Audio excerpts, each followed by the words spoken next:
Peace and blessings, peace and blessings, peace and blessings.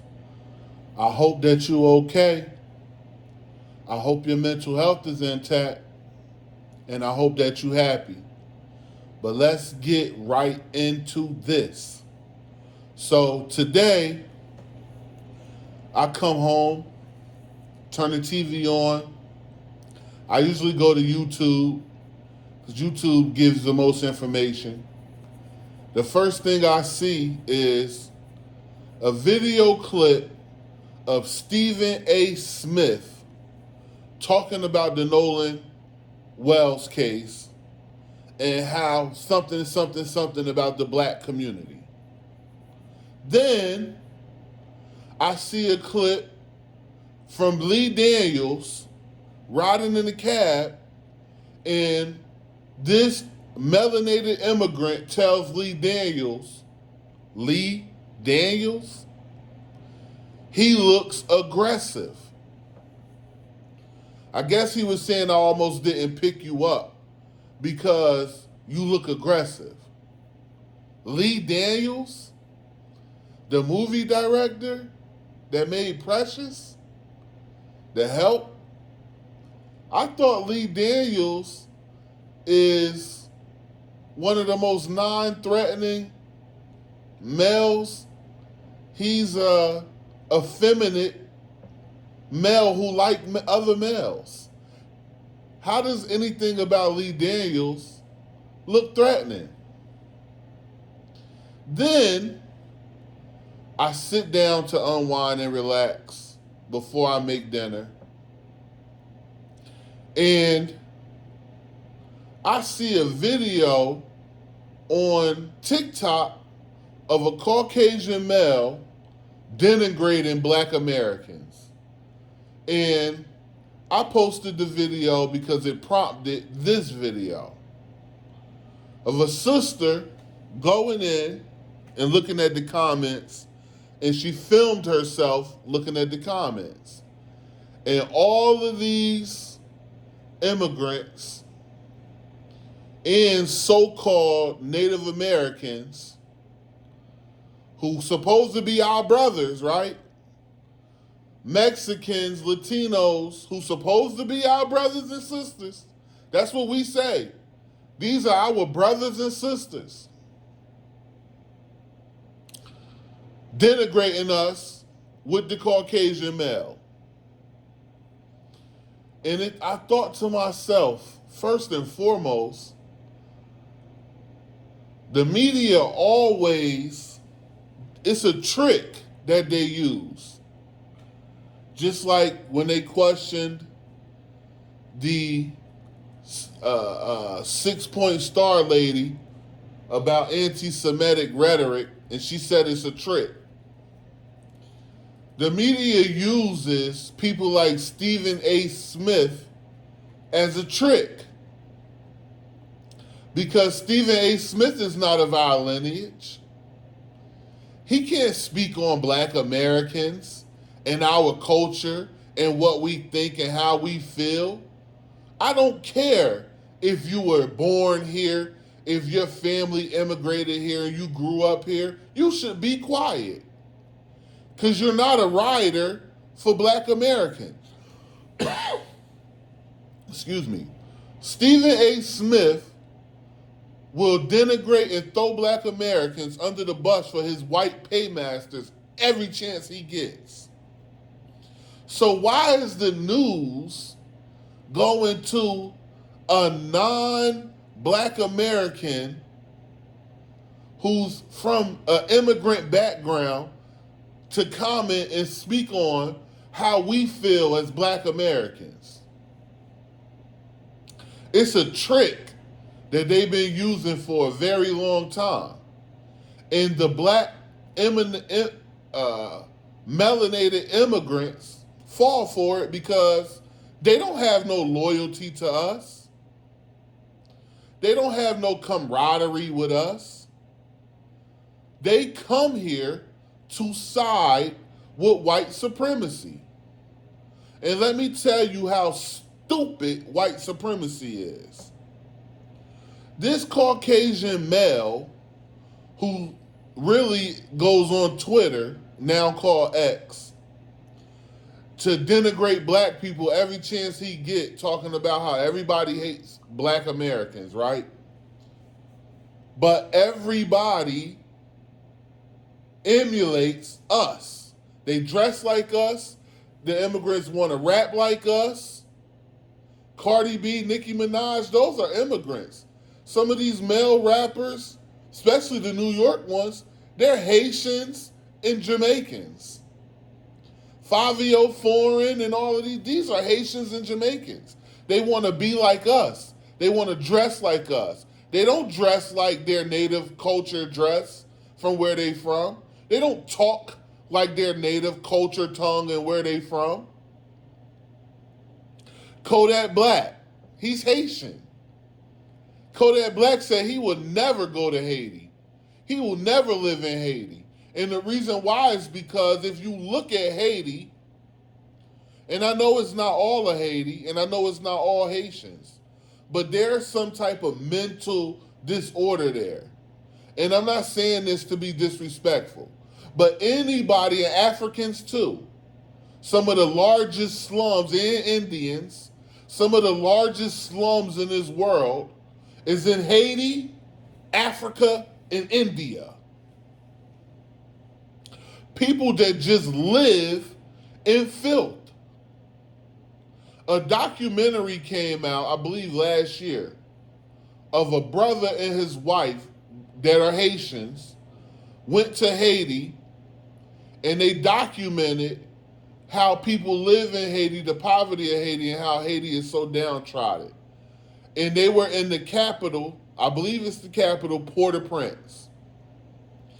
And it was so filthy and disgusting. It's children running around in this filth and disgust, and nobody, and the part of the documentary, they was just asking people, why don't y'all clean this up?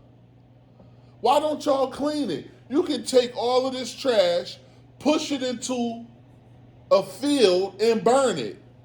Why do y'all have all of this trash everywhere and just leave it there? People just walk around and leave it there. It's trash, mountains of trash everywhere. Same thing in Africa. There's parts of Nigeria, Ghana, Kenya. It's parts of these countries that are completely, totally filthy. And the people just won't clean it up.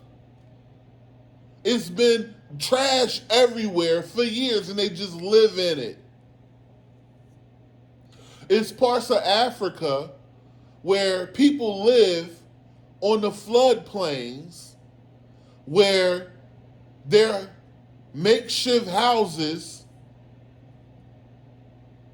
flood during the rainy season and they live in flooded water.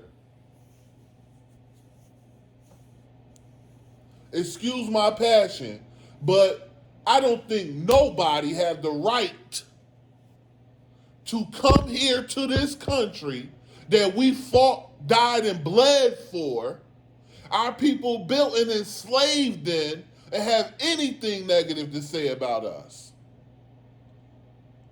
It has to be some type of mental disorder for you to come to another person's country and try to look down and fork your nose up to the people who made a way for you.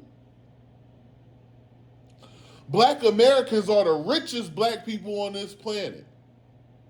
Black Americans are the most influential black people on this planet. Black Americans have the deepest culture of black people on this planet. Ain't nobody on this planet that's black, and I don't care where you come from, can say they had the influence on this world or have the influence on this world like black Americans. People all the way over in China, halfway across this world, want to dance, sing, and act like us. They got a whole hip-hop culture in Japan, hip hop came from black Americans.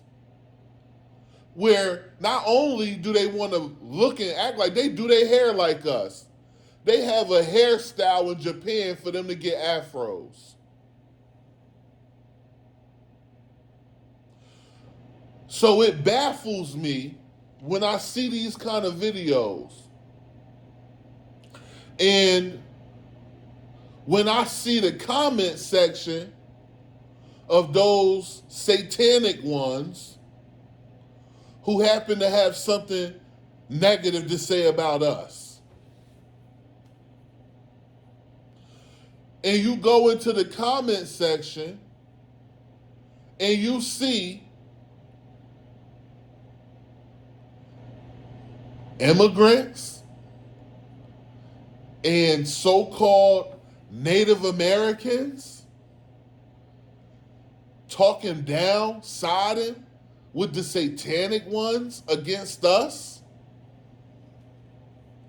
Jesus said, you'll be hated for my name's sake. You'll be hated without a cause, because we ain't never did nothing to none of these people. It was the satanic ones that destroyed your homeland.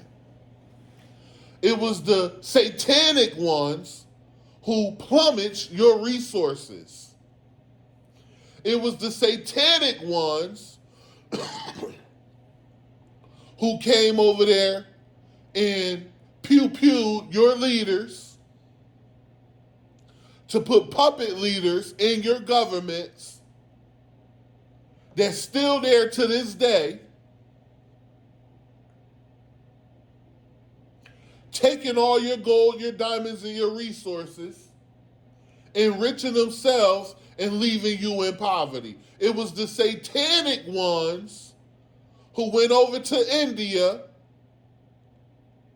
and created a caste system to where the dark-skinned Indian people are treated like shit.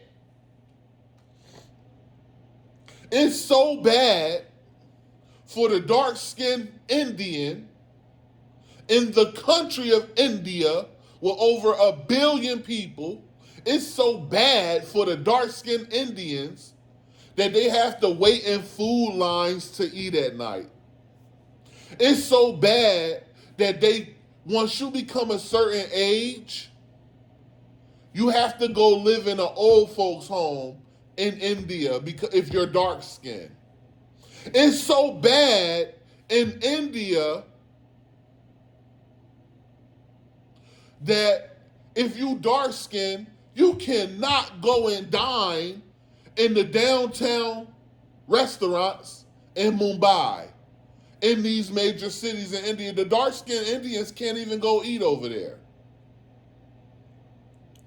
It's so bad in Africa, if you dark-skinned, you can't go into Chinese restaurants and Asian restaurants and dine. They put signs up that say, no blacks after 5 o'clock. This is in Africa, where you're 95% of the population. And you got the nerve to come to America and side with the satanic ones against us? To hell with all of you. And this is why the Bible tells us that this is a cage for every mean and hateful bird. This is the cage right here. Stephen A. Smith can't speak for us. If you are a good person and you have a good heart and you don't see through the lens of white supremacy, or you're not so scared of these people that you feel like you gotta bow down, kiss ass, walk a thin line, and side with white supremacy against us, I'm not talking about you. We have Latinos in the Nation of Islam, we love you. We have Haitians, Jamaicans, Africans, Indians in the Nation of Islam, and we love you because they not like that. The ones that are with us, they see the good picture. That's the God picture. They don't see Satan's picture. They're not afraid of the satanic ones because they stand up with us. The Most Honorable Elijah Muhammad did not call these people the devil to their face for no reason. It's a shame to be a man and you so afraid of another man that don't look nothing like you and is really your open enemy. That you will look at another man who's supposed to be your brother and side with the satanic ones against the man that's supposed to be your brother. Again, no foreign person can come here and speak for Black Americans. You don't have our plight. You don't have our sentiment, and you don't see things the same way that we see it. You're not willing to fight against injustice like we do. The only time you stand up for injustice is if it happened to your people. The most I ever seen anybody stand up against injustice was when the George Floyd thing happened. And the only reason they stood up against injustice at that time is because it was so televised, it was so diabolical, wicked, and evil, what that cop laid his knee on that man's neck and choked him to death on TV with his hand in his pocket. So his hand was in his pocket because he was applying pressure. And even the worst diabolical human being that's not of the satanic ones will see that and say, oh my God, that's terrible. But your heart is not fine-tuned to stand with us. We got Black organizations. We not all together. We not as unified. It's a slow thing, but it's happening.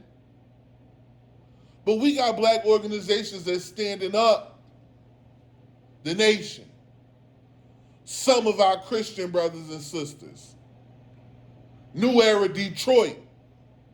The Black Panthers down in Texas. The Hebrew Israelites, even if you don't like them, they march, they stand, and they fight for justice. And they tell the enemy that they the enemy to their face. They not scared. Why is it that you have to be a part of one of these organizations if you're a Black melanated immigrant for you to have the balls to stand up against injustice? And I want to address the Indian, supposed to be our brothers, the Mexican and the Latino that's supposed to be our brothers. We call them our brothers. It's written in our teachings that they are brothers. They're original people just like us.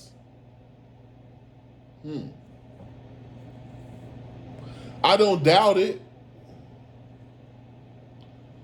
But why does he fear now that he's a big man?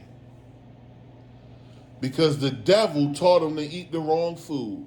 What does that mean? That doesn't necessarily mean it's something that you eating, physically putting in your mouth. It's what's in your mind.